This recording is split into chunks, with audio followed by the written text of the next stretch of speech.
Alright, so it's Ezra here with Rideshare Adventures. I don't know if the name's catching on or not, but anyway, this is a quick little video about the pluses and minuses of Uber and Lyft as it doesn't pertain to how customers / passengers are. This is solely based on each company. Something that I want to start doing a couple small videos for real quick. If you need to make extra side money, Uber and Lyft are both really good choices to do it. If you have a car that, I think for Uber it's older than 2006 or older, and I think Lyft lets you do it with an 04 or older. It's got to be a 4-door / sedan. So if you have a coupe, you're not going to be able to do it unless you're like Dead Mouse and gets to do it in his Lamborghini. You'd have to really work something with the company. The vehicle's got to be insured in your own name. If you're going to be driving for Uber and Lyft, you also have to have a little bit of extra coverage on your insurance. So if you have, you can basically ask your insurance provider ahead of time, hey, I'm going to drive for Uber and Lyft and I need to upgrade my policy. It's like an extra $5 a month for me through State Farm. I would have paid $90 a month for my policy, but now I pay $95. So that's on the insurance end and the requirements end. They do a background check, both companies do. So no matter what, you're going to have to submit into one, but it's really quick and easy to do. You send them a picture, they're going to ask you your personal information just like any other job would. So both companies do provide, they pay you through your direct deposit. So you're going to want to have your routing number to your checking account. If you don't have a checking account, you're going to have a hard time getting paid. I know Lyft will pay you up to 5 times a day. So if you're out there making money and you end up needing gas, something to eat, whatever, you can do a deposit and it'll be in your account pretty quickly. Some banks have a hold on an amount that they ask for, like 200 or more, depending on what your bank's standards are or practices. You will have to end up waiting. If you sit there and let the money on the app add up to where you just do a deposit that's like over $200, you may end up waiting for it until the middle or the end of the week. Like if I make like $250, $300 on a couple days worth of driving and I never initialize the deposit, which each app lets you do, Lyft calls it initiate deposit, Uber calls it cash out, but either way there's an app for button for both. You do that on like a Saturday night after you're closing out your night and you have over 200 sitting in there, your bank might not make it available until like Wednesday, maybe, give or take. Like I said, depending on your bank's practices. So you're going to end up having to keep that in mind. I cash out every maybe 50 or so, 100, so I don't have to I learned the hard way once that I had to wait for a deposit. Also, make sure your account is up to date on your actual bank account, because if Uber or Lyft go to deposit in your account, like I had a card compromised, so keep that in mind and make sure that your account is ready to receive deposits.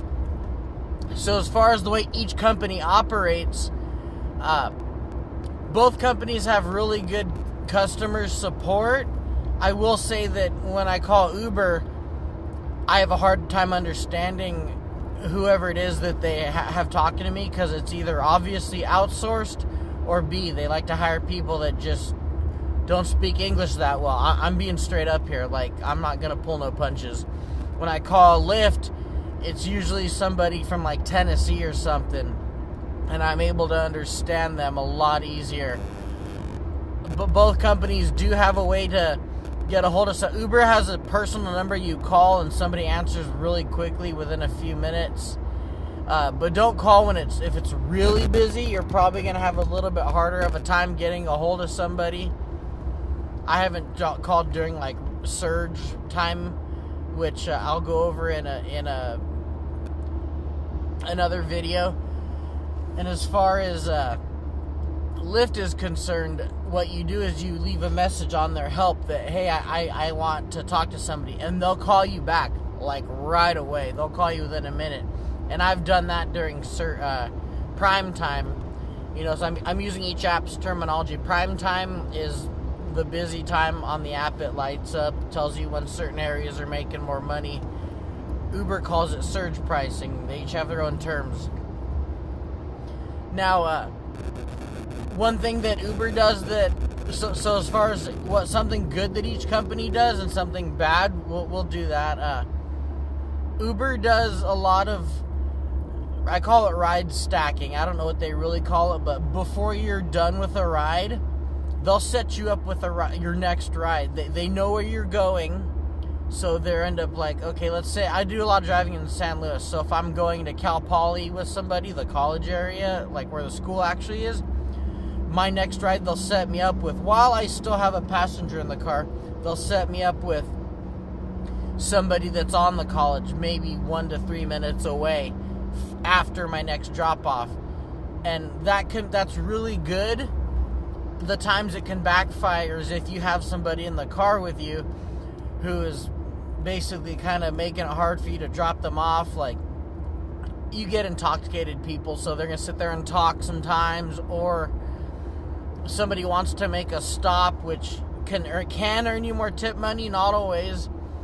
And so you make a stop at like a 7-Eleven or something while you have somebody waiting. So that's up to your discretion if you want to be able to have a Uber do that or not. There's a portion on the app that lets you choose. Hey, I want to drop somebody off and I don't want to have any other rides until I say so. Lyft does not do that. Lyft makes you say, I'm dropping the person off on the app. Once you drop off, then you're allowed to accept new rides. Now, the way that works out for Lyft really well is you get to be in control of, I don't want to drop off somebody until I say so. And that can be good. The good thing about Uber doing that is when your rides are stacked and you have it's like daytime or something, you got like for me, Cal Poly, like I said, a lot of students want to be able to go and get to places and get out of your car. It's a good way to make sure you stay busy because you'll make money that way. Now, as far as making money, I believe Lyft pays better because they offer more bonuses.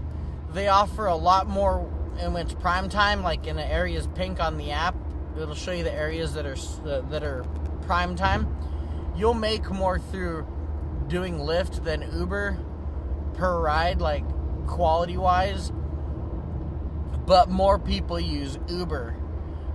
If you're gonna do just one app, be prepared to really hard grind and just hope that you end up making some money. If you only do one of the two apps when you're driving, you're gonna end up. I hardly ever cleared 100 doing Lyft. It was only when I used my referral, which I'm gonna give you guys a referral so you guys can make some extra cash. I'll give you guys a referral for each. If you want to try one, like I did Lyft about a month and a half before I did Uber. Lyft inspection is $12. The Uber inspection is free. Uber was done at Jiffy Lube here in Santa Maria for me. Lyft did their inspection at Pep Boys. The Lyft inspection took a lot longer than the Uber one. I don't know if that's Pep Boys versus Jiffy Lube or what, but you can download the inspection forms once you're signing up with a company, and it'll give you an idea of what you need to have functioning on your car and everything. So they're both really good apps. I'm here for you guys if you have any questions about one or the other. Like I said, when you're in a busy place, like I drive in San Luis Obispo, I already said that. It's like the third time I said that. But college town, so a lot of people need rides places. I live in Santa Maria, and I don't make that much. Anybody that tells you they're making a lot in Santa Maria, I think it's a fluke. To give you an idea, Santa Maria is a farming community with a lot of families that just don't go out, and there's no downtown area. So wherever you live, unless you live in LA or some big ass city, you're gonna have to really know your areas to make money with both Uber and Lyft. Like, right now as I'm filming this, 5 cities drive. I'm driving past Grover Beach and through Pismo Beach. This is a good time for me to turn the apps on because they're also places that get a decent amount of traffic. If you can get a lot of traffic for activities, find out what concerts are going on places, being on social media really helps because you see what's going on and you know where people are going to need rides. Like, I'm not a huge country music fan, but whoever Billy Currington is or something, I'm probably not saying it right, but he had a show here at Avila Beach, and that gave me a good, like, $30 ride from Avila to Slow. Oh, I'll tell you one more thing about each app that I really want you to know. Uber is really good about keeping your rides pretty close. In Santa Barbara, they'll make you drive at least 10 minutes per ride and stuff sometimes. But in San Luis, they keep you close. Lyft, I hope someone from Lyft is watching. So you guys are pretty inconsiderate considering that you'll send somebody all the way to Morro Bay from San Luis. That's like a 20-minute drive. Or I finally get to San Luis and then you send someone back down to Pismo. Like, sometimes I'll just Uber more than Lyft because I want to get a lot of rides. Because more people just use Uber. People call Lyft Uber. Like, when I pull up and it's a Lyft, they're like, hey, our Uber is here. It's like the way you call Pepsi a Coke. They're like, oh yeah, like, let me get a Coke. And you give them a Pepsi. They're calling it a Coke. So even if you drive for a Lyft, you're going to get called an Uber. And that's just how it is because Uber was doing it first. I do like Lyft's bonus. Lyft's bonuses are so much better than Uber. Uber does just surge pricing. Lyft last weekend gave me what they call a streak bonus. You get 5 rides in a row, they give you an extra $20. Also, okay, real quick, Uber Eats keeps on hitting me up and saying, oh, if you do Uber Eats, we'll give you money. Don't even waste your time with Uber Eats. I can tell you ahead of time right now, I've never done it, I don't need to. I hear nothing but bad things. San Luis, you have to find somewhere to park, wait for food to be ready. People come out to your car, you can sit in the car. Uber Eats, you got to get out of your car, you got to find somewhere to park. If you're going to drive for Uber Eats, quit. Just drive for Domino's or go deliver pizzas instead because you're going to make way more doing it that way than some people say, oh, I make money Uber Eats. Like, it's a fluke. Total fluke. So, don't even bother doing Uber Eats. Uber wine tours, we live out in wine country. Uber wine tours aren't a way to go because the reception gets really bad in wine country.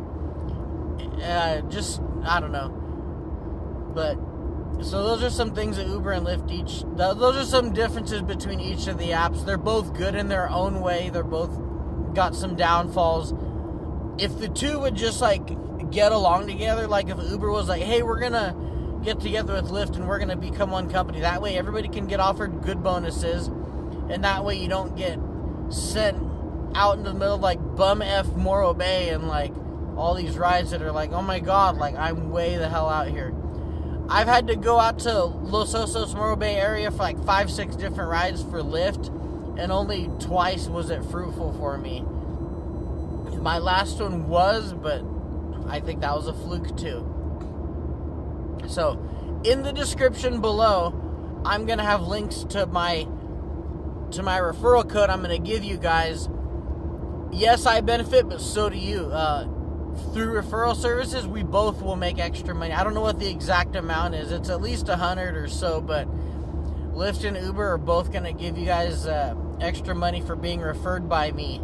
So I'm going to pop my referral code in the description for both Uber and Lyft. Hit me up through YouTube here if you have questions. I'm totally open to answering as many questions as possible. I love doing Uber and Lyft. I pretty much do them full time because I am in the middle looking for work. I'm getting a little exhausted doing it all the time. Like, you're going to put in a 12-hour day if you're going to want to make like your rent payments and your car payments and stuff. But if you just need side money to pay a phone bill or something, or even buy some weed, I don't even care what you're doing. Concert tickets, you can go out a weekend and make your money and be cool off of that. Have fun with it. I'm going to do another video that's all based on passengers and talk about pluses and minuses to driving with people. So, thank you guys for tuning in. referrals and descriptions are down below. Sorry the video kind of ran on a little bit, but this is a lot of info I really wanted to share with you guys. I think I've hit over the 10-minute mark, but I don't even care. This is a good, honest opinion video for people who are going to drive for Uber or Lyft in an area that isn't a big-ass beautiful city like LA or Frisco or New York or one of those places where you will make a living. You got to know what it's like if you're in a city that has less than 100,000 people. You need to know what it's going to be like. So ask me questions, referrals down below. Keep me posted. I'll keep you guys posted. Until next time, keep it easy, my Pacos.